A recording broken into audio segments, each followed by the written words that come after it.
You know that daily stress we all feel? That friction at work or maybe in our relationships?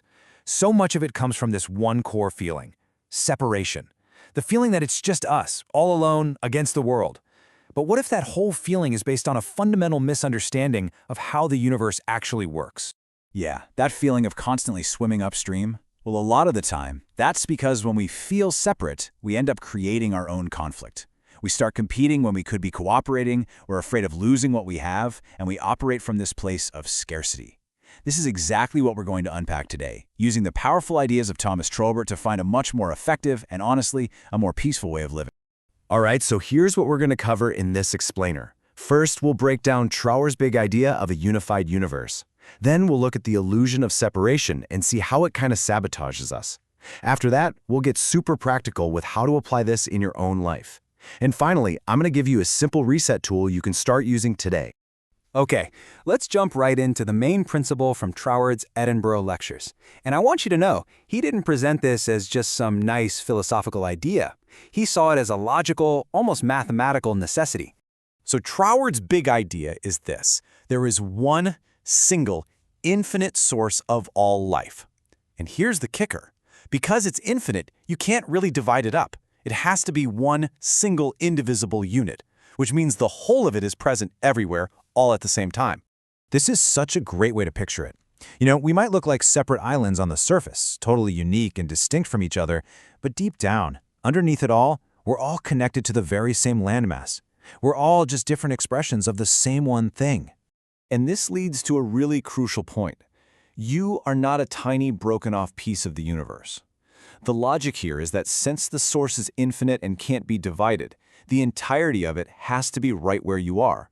You are a unique expression of the whole thing. Now, this leads to a powerful concept Troward called reciprocal action.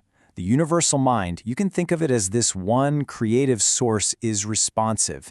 It doesn't just act on us, it actually acts through us, and it does so based on our beliefs. What this means is we are in this constant, dynamic relationship with it, co-creating our reality with our mindset. So if we're all connected at the root, what happens when we live like we're not? Let's explore the practical consequences of living under this illusion that we are separate and totally on our own. You know, the lens through which you see the world, either through a lens of separation or a lens of unity, it completely changes your experience. It's really the difference between fighting the current and just flowing with it. Let's just break this down. That separation mindset, it naturally breeds competition, right? It creates that feeling that there isn't enough to go around, that scarcity, and from there you get a fear of loss and ultimately conflict. But when you make that shift to a unity mindset, suddenly you see opportunities for cooperation. You start to operate from a sense of abundance and security, which naturally leads to harmony. Okay, this is where the theory gets real. How does seeing the world through this lens of unity actually change our day-to-day actions and the results we get? We're going to look at 3 key areas where this one simple shift in perspective can have a massive impact: our jobs, our relationships, and even the personal habits we're trying to build. Think about your workplace for a second. A separation mindset pits you against your colleagues, fighting for the same resources or recognition. But a unity mindset, it reframes everyone as collaborators, all working toward a shared goal. And that shift doesn't just lower your stress, it sparks creativity and makes the entire team way more effective. Oh, this is a big one.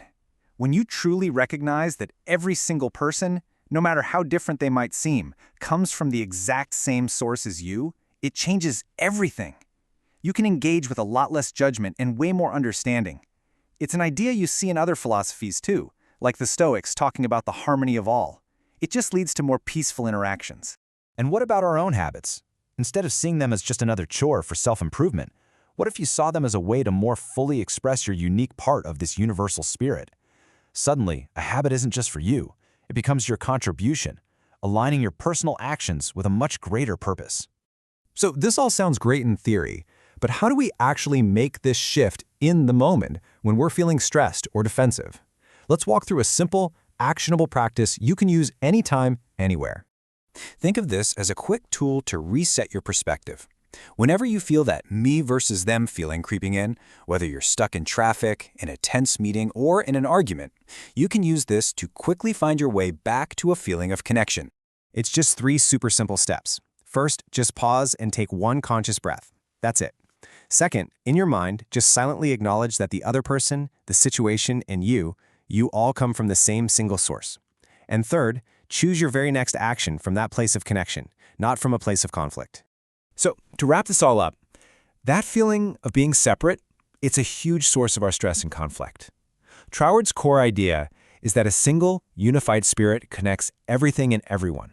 And most importantly, this isn't just something to believe, it's a perspective you can actively choose and practice moment by moment.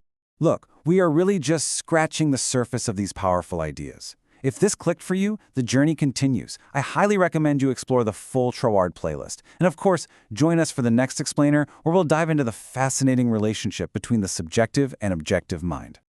I'll leave you with this one final thought to play with.